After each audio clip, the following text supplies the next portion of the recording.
أعوذ بالله السميع العليم بسم الله الرحمن الرحيم والصلاة والسلام على رسول الله وعلى آله وصحبه ومن تبعه ووالاه سبحانك لا علم لنا إلا ما علمتنا إنك أنت العليم الحكيم رب اشرح لي صدري ويسر لي أمري واحلل عقدة من لساني يفقهوا قولي اللهم افتح حكمتك وانصر علينا من غدائن رحمتك يا أرحم الراحمين اللهم نور قلوبنا بنور هدايتك كما نورت الأرض بنور شمسك أبدا أبدا برحمتك يا أرحم الراحمين ربي يسير ولا تعسر وتمم بالخير. InsyaAllah perkongsian pada hari ini. Hari ini merupakan 6 Syawal 1441 Hijriah bersamaan dengan 30 Mei 2020. InsyaAllah dengan izin Allah hari ini merupakan siapa yang puasa 6 genaplah hari ini 6 hari kita berpuasa ya. Jadi inilah amalan sunnah cara Rasulullah sallallahu alaihi wasallam dan digalakkan oleh Allah Subhanahu Wa Taala supaya kita melakukan di dalam bulan Syawal. Ibadah wajib kita menghadapkan diri kepada Allah, tanggungjawab kita yang diajarkan oleh baginda Rasulullah sallallahu alaihi wasallam. Sebab baginda Rasulullah sallallahu alaihi wasallam diutus oleh Allah Subhanahu Wa Taala. Merupakan laqad ja'akum bi Rasulillah uswatun hasanah. Sesungguhnya kami telah datangkan kepada kamu seorang rasul yang sifatnya mulia, sifatnya terbaik, ikutan yang terbaik untuk kita mengabdikan diri kepada Allah SWT. Diajarkan oleh baginda Rasulullah SAW seberapa luas ilmu dan pengetahuan untuk manusia yang ada di dunia ini tidak akan mendapat pengetahuan yang tepat kecuali dengan mempelajari ilmu-ilmu yang telah dibawa oleh baginda Rasulullah sallallahu alaihi wasallam. Allah dah kurniakan 4 sifat kepada baginda Rasulullah sallallahu alaihi wasallam sebagai satu ikutan, sebagai satu panduan untuk umat baginda Rasulullah sallallahu alaihi wasallam, iaitu dengan berlandaskan 2 kaedah, 2 pengajaran sebagai hazanah yang ditinggalkan oleh baginda Rasulullah SAW, iaitu Al-Quran dan Sunnah. Sebab itu kita tak berlari daripada Al-Quran dan Sunnah Rasulullah SAW. Sesuatu pun yang kita nak ijtihadkan mesti ada dalil-dalil, nas yang boleh digunakan dan itu merupakan asas. Sebab baginda meninggalkan hadis yang diberikan kepada para sahabat untuk memikirkan, untuk melaksanakan hadis yang sahih. Ketika baginda menunaikan ibadah haji yang terakhir sebelum wafat ya baginda Rasulullah sallallahu alaihi wasallam. Sabda Rasulullah sallallahu alaihi wasallam qala taraktu fikum amrayni ma tamassaktum bihima lan tadillu abada kitabillah was sunnati Rasulillah. 2 perkara aku tinggalkan kepada kamu dan umatku. Barang siapa yang berpegang teguh dengan 2 perkara ini pasti hidupnya ada panduan, hidup tidak sesat selama-lamanya. Di segi kehidupan ekonomi, ya, pembagian harta, dalam perniagaan, semua di dalam kitabillah Al-Quran dan sunnah Rasulullah sallallahu alaihi wasallam. Inilah yang pasti hakikat iradat kehendak Allah Ta'ala. Oleh sebab itu kita diperintah taat kepada Rasulnya, Nabi Muhammad sallallahu alaihi wasallam, Rasul kita, baginda Nabi Muhammad sallallahu alaihi wasallam, dalam perkara ibadah kepada Allah dan juga dalam urusan akhlak kepribadian kita. Rasulullah dijaga oleh Allah Ta'ala. Setiap apa yang dikata oleh Rasulullah adalah daripada Allah. Setiap perbuatan yang dilakukan oleh Rasulullah adalah dari ilham yang Allah berikan. Semuanya adalah daripada Allah Subhanahu Wa Ta'ala. Baik. Makin demikian dijelaskan, dan adab kesopanan kerana kepada beliau diturunkan kitab Al-Quran yang di dalamnya dipenuhi dengan perintah dan larangan yang semuanya menjadi satu pedoman bagi manusia untuk memperoleh keredaan Allah dan kebahagiaan di dunia dan keselamatan di akhirat. Kita ni bila beramal, kita hidup bahagia dunia. Itu sebab doa Rabbana atina fid dunya hasanah, ya, wa fil akhirati hasanah wa qina adzabannar. Kita beramal, melakukan setiap amalan itu, pasti Allah akan bagi, ya, kebahagiaan di dunia dan keselamatan di akhirat. Nabi Muhammad sallallahu alaihi wasallam, utusan Allah, ditugaskan untuk menyampaikan tentang hal-hal agama, tentang hal-hal ekonomi, tentang hal-hal perjalanan hidup, tamadun. Ini cara Rasulullah yang telah dididik, yang telah diajar, yang telah diamanahkan oleh Allah. Sebab itu baginda Nabi Muhammad sallallahu alaihi wasallam dijelaskan sebagai penyambung ummah, pembawa rahmat. Wa ma arsalnaka illa rahmatan lil alamin. Tidak kami utus Muhammad kecuali pembawa rahmat, petunjuk kepada manusia cara bagaimana nak melakukan ibadah, solat yang wajib, solat yang sunat, perkara yang wajib, perkara yang sunat. Ya, kita kena cari. Sebab al-haramun bayyinun wal halalun bayyinun. Yang haram itu nyata dan yang halal itu nyata. Semua dinyatakan oleh Allah Ta'ala. Beribadah kepada Allah dengan cara yang lain daripada contoh yang diberi oleh baginda Rasulullah SAW adalah perbuatannya ditolak. Kalau menyalahi. Hakikat Rasulullah berpegang dengan, iaitu aqaid, pegang dengan ahli sunnah wal jamaah. Ini banyak kali diceritakan dalam surah Al-Imran, ayat, ya, surah Al-Imran. Apa dia? Yauma tabayyaddu wujuhu wa taswaddu wujuh. Ya, satu nanti di padang mahsyar Allah akan jadikan dua firqah, kumpulan, satu kumpulan yang berseri-seri mukanya, bersinar, bercahaya, menunjukkan keimanannya, amalannya, akidahnya,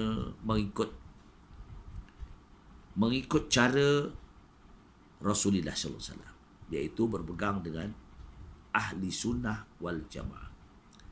Yang satu lagi kumpulan mukanya hitam, tidak bercahaya, tidak memancar, kerana mereka ini pegangan mereka adalah pegangan yang menyalahi cara aqaid Rasulullah sallallahu alaihi wasallam, seperti pahaman Mu'tazilah.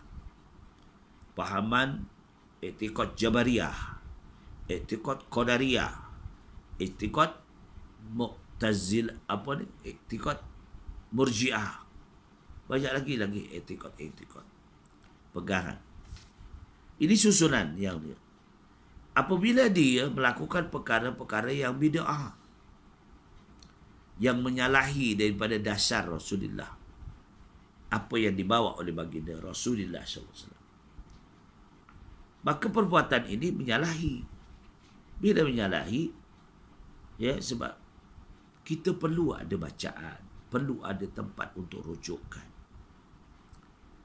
Kitab-kitab yang muktabar dari ulama-ulama yang ijtihadkan, daripada kitab Al-Quran, daripada tafsir-tafsir, ya, daripada hadis-hadis yang memberi untuk panduan kita hidup dalam melakukan amalan-amalan. Baik. Sebab apa kita rasa baik belum tentu dipandang baik oleh agama. Kita rasa kita baik, tapi perjalanan kita, pelaksanaan kita belum tentu lagi. Sebab kita nak melakukan sesuatu itu kerja hati dan pelaksanaan mesti selaras, sejalan. Ya. Amat ramai kita dapati ayat-ayat Al-Quran yang menyuruh supaya kita mengikuti dan mentaati baginda Rasulullah SAW. Serta amat keras hukumnya dan disiksa kalau kita mengingkari, menolak ajaran baginda Rasulullah SAW. Perhatikan firman Allah SWT dalam surah Al-Imran ayat 31 ayat 32. Surah Al-Imran. Qul in kuntum tuhibbunallaha fattabi'uni yuhibbukumullah wa yaghfir lakum dhunubakum. Wallahu ghafurur rahim. Qul ati'allaha war rasul. Fa in tawallaw fa innallaha la yuhibbul kafirin. Katakanlah wahai Muhammad, jika benar kamu mencintai, mengasihi Allah, maka ikutilah daku. Ikutilah daku. Nescaya Allah mengasihi kamu serta mengampunkan dosa-dosa kamu. Dan ingatlah Allah amat pengampun lagi amat mengasihani. Katakanlah wahai Muhammad, taatlah kamu kepada Allah dan Rasulnya. Oleh itu, jika kamu berpaling, yakni menderhaka, maka sesungguhnya Allah tidak suka kepada orang-orang kafir. Ayat ini bila datang kepada Rasulullah SAW sebagai satu perintah. Dan perintah ini baginda akan mengkhabarkan kepada para sahabat, kepada umat-umatnya, supaya mengikut cara langkah, cara pelaksanaan baginda Rasulullah SAW. Sebagaimana yang dijelaskan oleh baginda Rasulullah SAW dalam sabdanya. Hadis yang diriwayatkan oleh Imam Bukhari yang sanadnya daripada Abi Hurairah radhiyallahu anhu. An Abi Hurairah radhiyallahu anhu, ya, fa iza nahaitukum an syai'in fajtanibuhu wa iza amartukum bi amrin fa'tu minhu mastata'tum. Maka apabila aku larang kamu daripada sesuatu, hendaklah kamu jauhkan dia.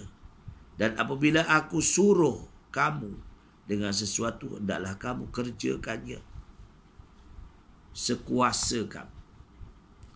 Maknanya apa yang dilarang oleh baginda Rasulullah SAW, kita kena jauhi.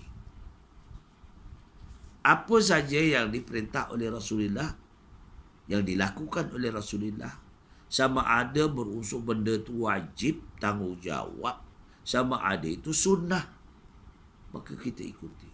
Kalau benda wajib kita laksanakan, kita dapat pahala dan terlepas daripada dosa. Kalau yang sunnah kita lakukan, kita pun juga dapat pahala, ganjaran yang boleh menambah, iaitu amalan-amalan kita.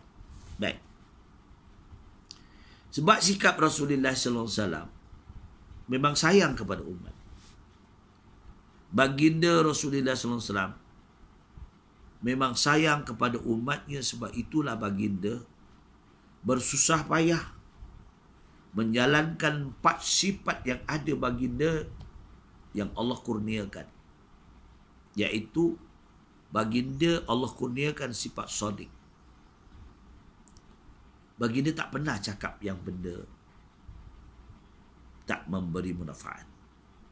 Baginda Rasulullah SAW selalu bercakap perkara-perkara yang diperintah oleh Allah. Apa yang diperkatakan, yang disabdakan oleh Rasulullah SAW, semuanya daripada wahyu Allah. Inilah seorang insan yang uswatun hasanah, yang perlu kita ikuti tentang, iaitu kebenarannya. Kebenaran Rasulullah SAW mempunyai sifat tabligh. Apa saja yang Allah kurniakan wahyu kepada baginda, baginda tak simpan. Baginda sebarkan, sampaikan. Sebab itu adalah kurniat kepada baginda untuk disampaikan, kongsi sama. Sebagai hamba Allah, sebagai wakil, iaitu Rasulullah sallallahu alaihi wasallam. Rasulullah sallallahu alaihi wasallam memberi pengajaran kepada umat-umat supaya umatnya mengikut cara kehidupan baginda Rasulullah sallallahu alaihi wasallam. Baginda selalu memberi pengajaran-pengajaran daripada yang disampaikan oleh Allah kepadanya dan disebarkan, ya, kepada sahabat, kepada umat-umatnya sehingga hari ini. Sehingga hari ini pengajaran itu tetap berpanjangan dalam pemeliharaan Allah. Sifat baginda yang ketiga, amanah. Apa pun yang berlaku, walaupun ancaman dari pihak orang-orang kafir, ugutan, ataupun warning, ataupun perkara-perkara yang boleh menyakiti hati baginda Rasulullah SAW, sahabat sendiri tak sampai hati. Betapa zalimnya orang-orang kafir menghina Rasulullah. Tetapi baginda Rasulullah sifatnya memang sabar. Ambil contoh, apabila baginda diperintahkan pergi ke Taif, berpindah hijrah sampai ke Taif, orang-orang Taif itu telah dihasut oleh orang kafir Quraisy Mekah. Maka mereka sampai hati, kejam, zalim, melontarkan balingan atau membaling baginda sampai baginda luka. Tapi Umar bin Khattab berang, teruskan pedang. Rasulullah hanya menjawab, menyatakan pada Umar, jangan. Mereka belum tahu hakikat pengajaranku. Mereka belum kenal akan diriku. Ini Umar bin Khattab sebelum dikenal Rasulullah, sebelum dia memeluk Islam, memang dia pun garang. Dia tak suka cara pengembangan agama yang dibawa oleh baginda Rasulullah SAW. Tapi bila dikenal Rasulullah, dia memahami perjuangan Rasulullah SAW, Umar sendiri begitu cinta kepada Rasulullah, begitunya taat kepada ajaran yang dibawa oleh baginda Rasulullah SAW. Ini sifat amanah. Rasulullah apa terjadi pun dengan amanah akan menyampaikan. Ya. Tapi amanahnya Rasulullah menyampaikan sesuatu itu ada kerana sifat sodiknya. Benaran Rasulullah. Ya, dengan menyampaikan amanahnya. Tidak dikurangi, tidak ditambah. Itu semuanya bila Allah.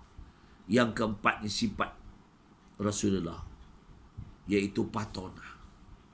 Cerdik. Cara Rasulullah berdakwah cerdik. Tidak jadi orang yang ganas, marah-marah. Sebab itu baginda, suatu ketika nanti, dunia ini sudah diakhiri dengan kiamat. Sudah habis. Sofa. Semua dah tak ada dah. Digulung. Langit digulung. Gulung ganang dipecahkan. Hancur dah. Ya. Habis dah semua. Tak ada. Apabila Allah mengadakan padang mahsyar, dikumpulkan seluruh umat-umat terdahulu daripada zaman Nabi Adam sampai kepada baginda Rasulullah sallallahu alaihi wasallam. Cuba bayangkan. Ramai tak ramai. Menunggu untuk acara penimbangan, acara pembalasan. Dalam keadaan mereka duduk di padang mahsyar itu bermacam-macam cara. Ada yang duduk dalam peluk. Dia dah mati dah. Bila didukkan balik, dia tak mati. Hanya merasakan seksa. Ada yang panas. Matahari sejengkal. Ada macam-macam lah. Mengikut amalan masing-masing. Kita pun tak tahu. Tapi kita wajib meyakini. Sesuatu apa saja kita wajib meyakini dan mempercayai. Ini namanya akidah, kepahaman ilmu tauhid. Baginda Rasulullah SAW bersifat sabar. Dengan sifat sabar baginda itulah para rasul lain mempercayai bahawa amanah ya Rasulullah SAW menyampaikan dengan patonah, bijaksana, dengan masa yang diberi hanya 23 tahun, berkembang sehingga hari ini pengajaran Islam, kecuali mereka yang Allah tidak beri hidayah. Ya. Sifat Rasulullah SAW apa kata?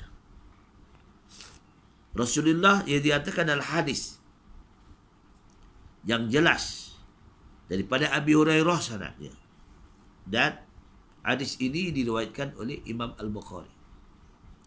Kullu ummati, setiap umatku, kata Rasulullah, yadkhulunal jannah, mereka semua akan masuk ke dalam surga, illa man abah, kecuali mereka yang degil, yang tak mau ikut ajaranku, yang memusuhi aku dan memusuhi setiap amalan-amalan yang kuberikan padanya. Man ata'ani, siapa-siapa yang taat, dakhalal jannah, pasti masuk dalam surga. Wa man asani, siapa yang degil, mereka yang derhaka, faqad abah, dan maka sungguhnya ia sempat bertaubat, dia juga boleh masuk dalam surga. Sebab itu kita berhati-hati. Takut kita mati, ujung kehidupan kita tak sempat bertaubat. Sebab dosa ni kadang-kadang kita tak tahu. Kita kena selalu solat taubat. Kadang-kadang melakukan dosa tanpa kita sedari. Kita melakukan sesuatu. Contohlah senang. Tentang kita sembang-sembang dengan kawan, tiba-tiba ngumpat orang lain. Tak ada kena-mengena dengan sembang kita. Ya. Kalau kita sembang tentu dengan mengumpat tu dah teranglah. Ini tiba-tiba menceritakan tentang perihal orang lain. Ini satu dosa yang paling besar. Innamal mu'minuna ikhwah. Kerana orang-orang yang beriman kepada Allah adalah bersaudara. Kita dah lari daripada dasar. Kita kata dia, kita kutuk dia. Ya tak? Kerana apa? Kerana nak mendapatkan kepercayaan orang lain. Ini yang berlaku. Ini yang berlaku. Jadi Rasulullah SAW sifatnya memang begitu. Dia mencari jalan supaya umatnya pasti masuk dalam surga. Baik. Sabdanya lagi, cara kita nak beribadah, sallu kama ra'aitumuni usalli. Ya. Dijelaskan oleh An Ibn Malik Al-Huwairis. Riwayat juga dari Imam Al-Bukhari. Sembayanglah kamu. Hendaklah kamu sembayang sebagaimana aku melihat kamu sembayang. Ya. Hendaklah kamu sembayang sebagaimana kamu melihat aku sembayang. Macam mana ya kita tak tengok. Kita tak jumpa Rasulullah. Ya. Kalau kita fikirlah cara, kita tak pernah jumpa Rasulullah. Tuan-tuan pun tak pernah jumpa Rasulullah. Puan-puan tak pernah jumpa Rasulullah. Tapi Rasulullah kata, sembayanglah kamu bagaimana cara aku sembayang. Itu yang sebabnya Rasulullah, tentang pribadi Rasulullah semua diceritakan dalam Al-Quran. Ya. Pribadi Rasulullah semua diceritakan cara-cara kaedah. Sebab itu Al-Quran dengan hadis tidak boleh dipisahkan. Tidak boleh dipisahkan. Kalau kita dengar dalam Al-Quran, ya Muhammad, wahai Muhammad, wahai Muhammad, semua itu menceritakan tentang pribadi umat-umat dahulu. Allah ceritakan balik kepada baginda Muhammad supaya umat Muhammad ini tahu. Itu nama Al-Quran. Kita tak pernah tengok Taurat, kitab Taurat. Kita tak pernah tengok kitab Zabur. Kita tak pernah tengok kitab Injil. Tapi kita wajib percaya. Sebab ini kitab ini yang juga diturunkan kepada para Nabi dan Rasul. Itu juga dipanggil suhuf. Ya. Dipanggil suhuf. Suhufi Ibrahim wa Musa. Maka demikian kita kena faham. Berhati-hatilah hendaknya kita ni beribadah kepada Allah. Turutlah apa yang telah dicontohkan dan disuruh oleh baginda Rasulullah SAW, yang telah diturut dan diikuti oleh para sahabat, dan kemudian diikuti pula oleh para tabi'in. Bersahabat jatuh kepada tabi'in. Nah, tabi'in ni tak jumpa Rasulullah. Di tabi'in. Sahabat jumpa Rasulullah. Tabi'in tak jumpa. Dan imam-imam. Kenamaan. Imam ini namanya pemimpin lah. Ulama-ulama. Maka sekalian mereka itu mengambil dalil dalam perkara ibadatnya dari contoh dan petunjuk Nabi SAW. Sebab itu kita baca kitab-kitab Al-Misalnya yang disusun oleh para ulama-ulama muktabar yang dulu tentang akidah. Siapa dia? Dia. Seperti kalau salaf, kita ingat Abul Hasan Al-Maturidi, Abul Mansur Al-Maturidi, Abul Hasan Al-Asy'ari, Hasan Al-Basri, banyak lagi, ya, berhubung tentang kepahaman akidah. Begitu juga apa yang diajarkan oleh para ulama-ulama yang kita tahu terkenal, susunan pengajaran ilmu tasawuf misalnya, pengajaran tentang beribadat tentang, iaitu Al-Imam Ghazali rahimahullah. Ya. Banyak lagi Imam Nawawi, ya, Syekh Al-Maturidi, banyak lagi ulama-ulama yang telah menyatat buku, menjadikan kitab-kitab rujukan supaya kita ni ada pedoman. Mereka ini orang-orang yang betul alim, dan maka zaman ijtihad, berusaha di kalangan tabi'in. mengikut. Orang yang beribadah dengan cara yang dibuat-buat sendiri dan tidak menurut contoh yang ditunjukkan oleh baginda Rasulullah sallallahu alaihi wasallam adalah ia berlaku tidak sopan dan tidak beradab kepada Allah Taala. Selain daripada itu, maka segala ibadahnya ditolak, tidak diterima oleh Allah. Kerana kita ibadah ini kita nak menghadapkan kepada Allah. Ambil contoh puasa Syawal. Puasa Syawal. Hari ini yang dah masuk 6 hari dah. Dah habis lah orang kalau raya kedua dia puasa tak. Kedua, ketiga, keempat, kelima, keenam. Ya. Iaitu kita kan puasa raya hari apa? Aidilfitri, hari Ahad. Ahad, Isnin, Selasa, Rabu, Khamis, Jumaat, Sabtu hari ni habis. Esok beraya lah. Ya tak? Tapi tak payah takbir lah. Ya tak? Beraya saja kita. Meraihkan. Kalau itu janji ya. Man amila amalan man amila amalan laisa alaihi amruna fahuwa raddun. Riwayat Ahmad dan Muslim. Sanadnya iaitu sanadnya daripada an Aisyah radhiyallahu anha. Barang siapa yang melakukan satu amalan yang tidak ada pada perintah kami atasnya, maka amalnya itu ditolak, tidak diterima. Kita khawatir. Kalau adab kepada Allah, kita jalankan sebaik-baiknya dalam segala peribadatan kita, nescaya rahmat dia akan, kasih sayang Allah akan dekat kepada kita. Itu sebabnya di dunia kita bahagia, kita nak rezeki murah, badan sehat, itu rahmat. Kita badan sihat, makin usia kita makin sihat. Ya tak? Jadi rezekinya murah, barakah. Walaupun tak banyak ya. Walaupun tak banyak, tapi barakah. Boleh kita. Sebab itu sifat orang bersyukur. Ya. Cukuplah kita nak kata kepentingan yang penting kata. Ya. Kalau kita nak ikut nafsu, lesu. Ikut nafsu, lesu. Sebab itulah kita jadi orang yang qanaah, kesederhanaan. Islam memang menyuruh begitu. Jadi orang yang qanaah.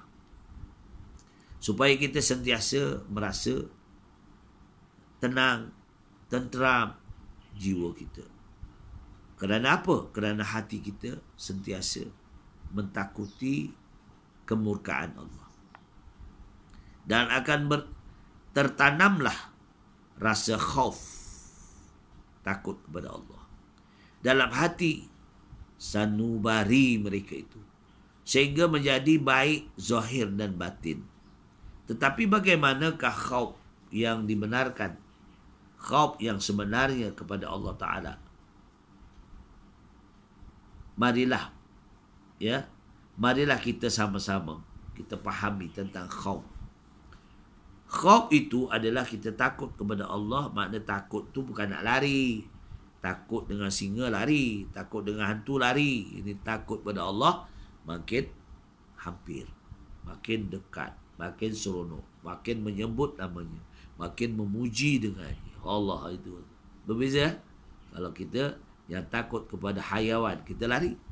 Takut pencuri, takut pengganas, kita lari. Tak?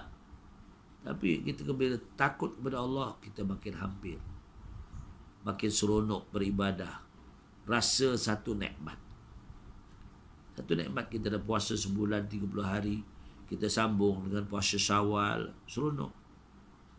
InsyaAllah akan datang, kita sambung ya dengan puasa-puasa yang lain yang disunahkan mengikut cara Rasulullah sallallahu alaihi wasallam. Kita kalau mampu, yang termampu lah, bukannya dipaksa. Isnin, hari Khamis, kalau kita rasa boleh, kalau kita tak letih, kita buat. Tapi kalau seronok ya, lain ni orang seronok amal. Macam sembahyang lah malam-malam, 1/3 kita bangun untuk ibadah, bukan ada apa pun, seronok. Kita berbisik dengan Allah. Kita mencurahkan hati kita. Nak minta sesuatu ke, nak minta apa ke. Minta pada Allah. Sebab itulah satu kemanisan nikmat ibadah. Tak dapat. Bukan dibuat-buat. Bukan ni. Benda ni kena kita usaha mencari. Kita tahu ada neraka, ada syurga. Semua berpasangan. Ada dosa, ada pahala. Ada jahat, ada baik. Tak? Ada lelaki, ada perempuan. Ada suami, ada isteri. Ada anak, ada bapa, ada mak. Semua ada berpasangan. Semua yang hidup kat dunia ini, semua ada pasangan. Sebab itulah saya menyarankan ulama-ulama dulu, ya, kita nak sembahyang, ambil contoh solat witir. Solat witir memang seeloknya 3 rakaat, tetapi 2 salam. Itu saya diberi nasihat pada tuan guru saya. Dia kata kalau kamu Mat nak buat solat witir, kalau 3 rakaat 2 salam. Boleh ada ulama ataupun pandangan yang boleh witir itu buat 1 salam 3 rakaat.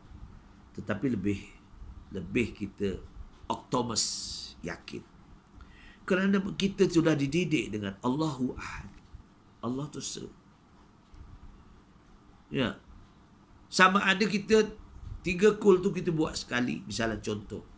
Rakaat pertama. Ya. Rakaat pertama. Witir 2 rakaat. Baca Qul Huwallahu Ahad. Rakaat kedua. Apa dia? Qul A'udzu Falaq. Kemudian ada salam, bangun lagi. 1 rakaat je lah. Kalau rasa susah, berat, nah, lepas tu dengan Qul A'udzu Birabbin Nas. Itu 3 rakaat, 2 salam. Boleh juga ada yang buat. Itu terpulanglah. Tapi saya dinasihatkan. Natijah orang dulu. Kerana Allahu Ahad. Allah tu se. Allahu Samad. Kita tempat mengadu, bercerita semua pada Allah, kerana lam yalid wa lam yulad. Dia tidak beranak, tidak diberanakkan. Wa lam yakul lahu kufuwan ahad. Kita tak boleh menyamakan Allah itu dengan sesuatu benda, perkara-perkara dunia ini. Tak boleh. Terlintas pun tak boleh. Terasa pun tak boleh. Kerana Allah itu tidak boleh diduakan langsung. Tidak boleh sekutukan langsung. Ini pesanan Luqmanul Hakim. La tusyrikuu billah. Jangan sekali-kali kamu mensyirikkan, menduakan Allah Ta'ala. Ini pesanan Luqmanul Hakim. Ini tak? Pesanan Luqmanul Hakim. Inilah natijah. Kita nak tahu tentang Al-Khawf. Al-Khawf itu ialah sifat utama bagi orang yang beradab kepada Allah. Al-Khawf juga senjata atau nama jati diri. Rasa kita perihal ilmu, pengetahuan, amal kita hadapkan kepada Allah SWT. Dengan maksud, khauf itu, seorang itu rasa takut melakukan kemungkaran. Takut meninggalkan perkara-perkara yang diwajibkan baginya. Itu khauf. Takut melakukan perkara-perkara yang fahsyat.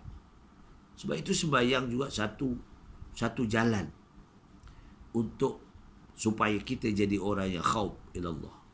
Apa dia?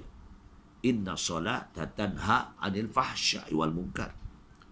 Sesungguhnya orang yang mendirikan sembahyang itu terlepas. Ya, terlepas, terhindar daripada melakukan perkara yang keji, perkara yang mungkar. Ini yang kita penting dalam kehidupan kita, kena jaga. Contoh khauf itu, ya, takut para malaikat kepada Allah adalah kerana malaikat itu mengetahui betul-betul akan kebesaran Allah. Melihatnya. Dan makhluk yang lain. Maka takutnya itu dinamakan khauful jal. Khauful ijlal. Ya, yakni takut kerana kebesarannya. Sebagaimana yang diterangkan dalam firman Allah Subhanahu Wa Taala dalam surah An-Nahl ayat 50. Allah menjelaskan. Yakhafuna rabbahum min fawqihim wa yaf'aluna ma yu'marun.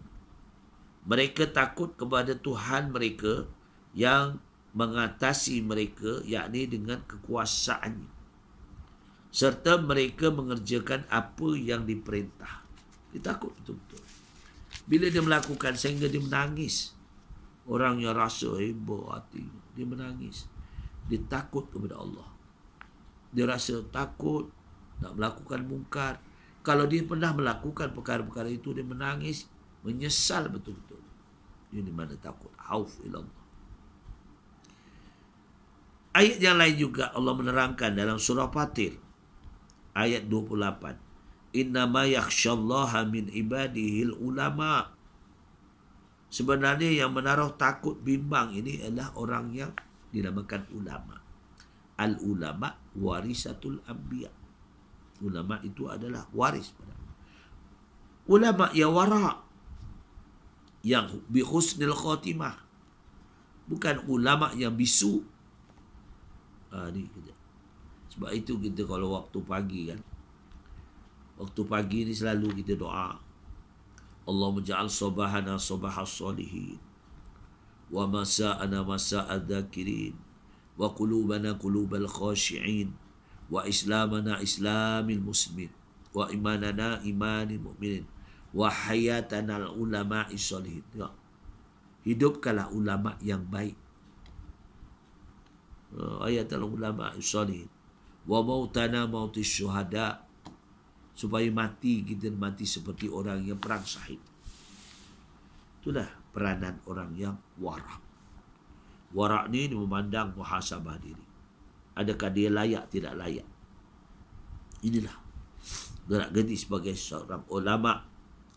Dari kalangan hamba-hamba Allah hanyalah orang yang berilmu. Takut orang ada ilmu, aku nak ni beritahu dia dosa, perkara ni tak boleh buat. Ya, tapi walau macam mana pun kita ada musuh ketat, ya, yang terlalu dinamakan iblis ataupun syaitan.